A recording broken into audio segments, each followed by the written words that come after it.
Primeiro domingo de Advento. Recomeça o ano litúrgico. Quase a estabelecer um constante repeteco, todo ano a mesma coisa, ciclicamente. Mas não é bem assim que temos que ver as coisas. Justamente porque começa com o Advento, e o Advento nos faz olhar para a história no seu conjunto. A história não é algo cíclico que se repete, a história tem uma direção, a nossa história tem um rumo, a vinda do Filho do Homem. E o celebraremos daqui com 4 semanas.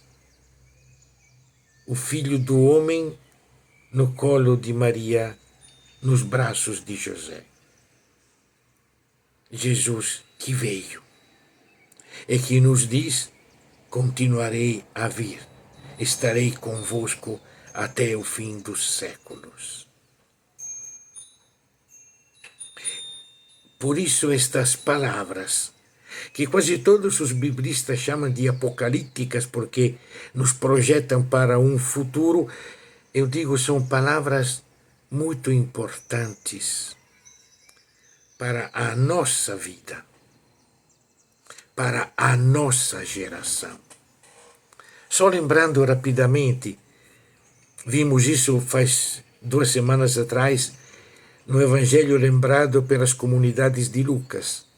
As comunidades de Mateus retomam essa mesma narrativa, a partir da afirmação de Jesus: em verdade vos digo, não vai ficar pedra sobre pedra desse templo que não venha a ser destruída. Aquilo que, segundo a primeira leitura, devia ser o ponto de chegada de todas as nações, não vai ficar pedra sobre pedra. É uma história que recomeça. Recomeça sem templo, recomeça sem altar, o véu do templo está rasgado de cima a baixo, as pedras do templo estão derrubadas. Mas nessa nossa história temos que estar muito atentos. Cuidado. Vai ter muitos falsos profetas. Os falsos profetas são aqueles que querem que nós voltemos a acreditar nos templos, no poder, no monte que domina. Vão aparecer dizendo: eu sou o Cristo, eu sou o Cristo. Não se deixem enganar. Vai ter conflitos, vai ter guerras. Nós mesmos vamos ser traídos, vamos ser entregues aos processos, às sinagogas. Alguns de nós vão ser mortos. Isso nós vimos. Sereis odiados por todos a causa do meu nome.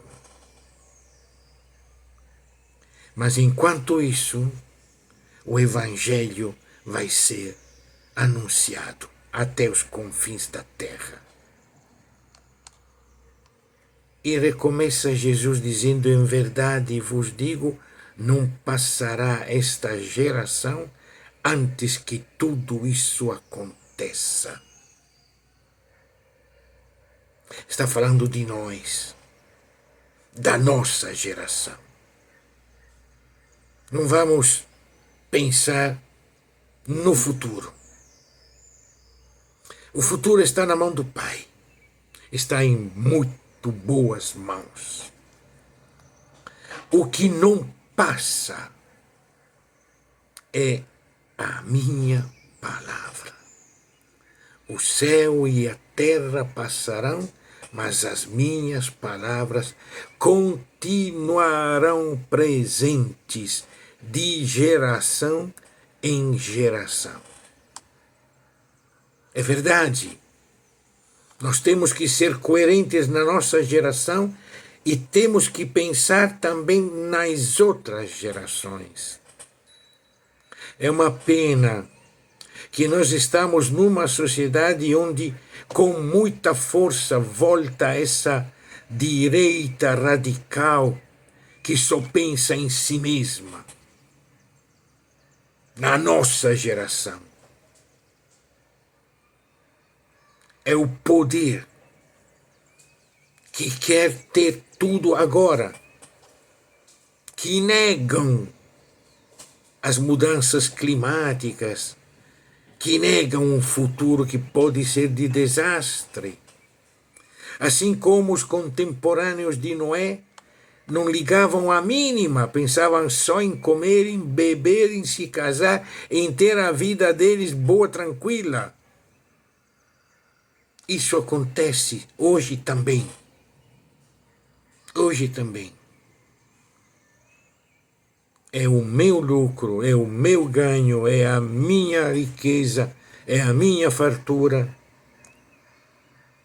As outras gerações se virem. Interessante que o Brasil hospedou a COP30 da ONU, preocupado com as questões ambientais, e não tomaram nenhuma decisão séria.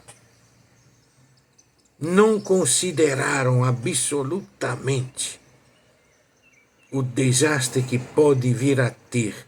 E não somente terminou a COP e o nosso Congresso passou um trator em cima de toda a legislação ambiental, com a desculpa de facilitar, que precisa ligar preservação com desenvolvimento. Isso é sustentável. Estamos pensando só nas nossas gerações. Se depois vem o dilúvio, lá é outro problema. E Jesus nos alerta com muita segurança.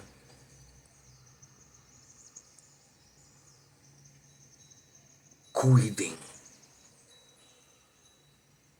Sejam vigilantes.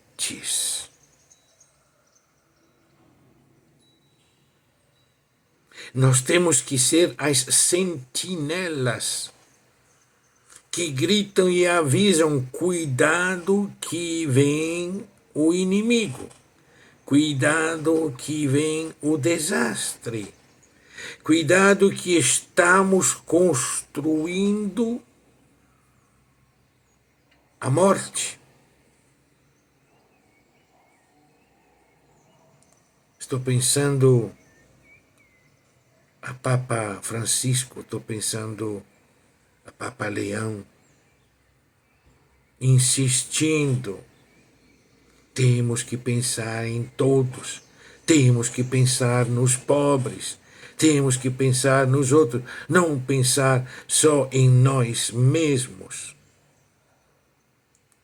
Por isso é bom lembrar como o texto continua. Não sei por que a liturgia deixou de lado a continuação deste texto, que é justamente a conclusão onde queria chegar Jesus, que nos fala quem é o servo fiel, bom e prudente, que o dono deixou para tomar conta de sua casa, encarregando de dar a todos o pão no tempo devido.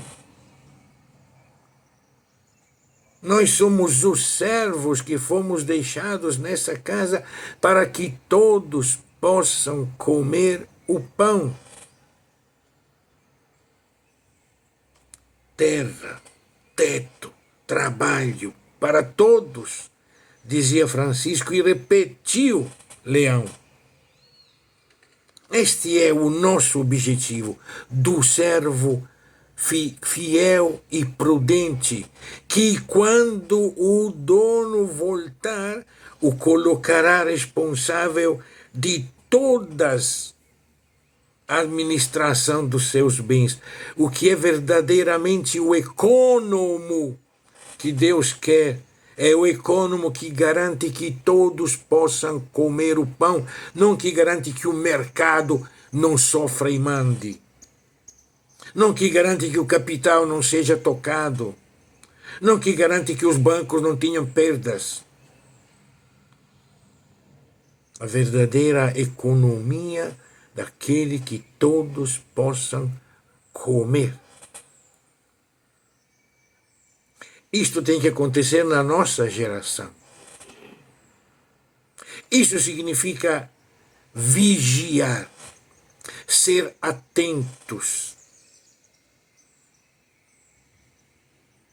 Porque se quando o dono voltar,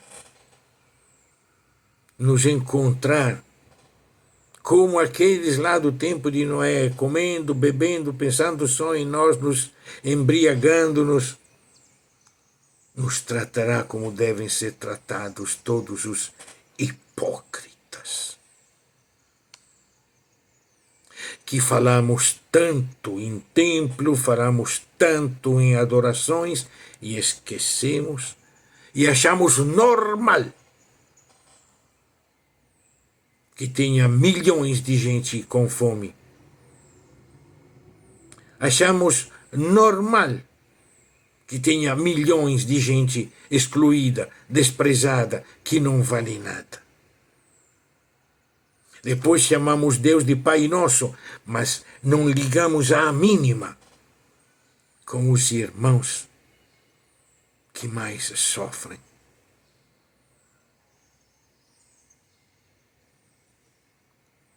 Que o patrão, quando vier, nos encontre a serviço de todos. A arca que devemos construir não é uma arca só para Noé e para sua família, é a nova casa de Deus, em que todos nós sentamos ao redor da mesma mesa, repartindo o pão. É isso, como disse Maria, a mãe de Jesus, que celebraremos junto com ele no Natal, de geração em geração. Ele manifesta a sua misericórdia, enchendo de bens os famintos, levantando os humilhados, derrubando os poderosos e mandando embora os ricos de mãos vazias.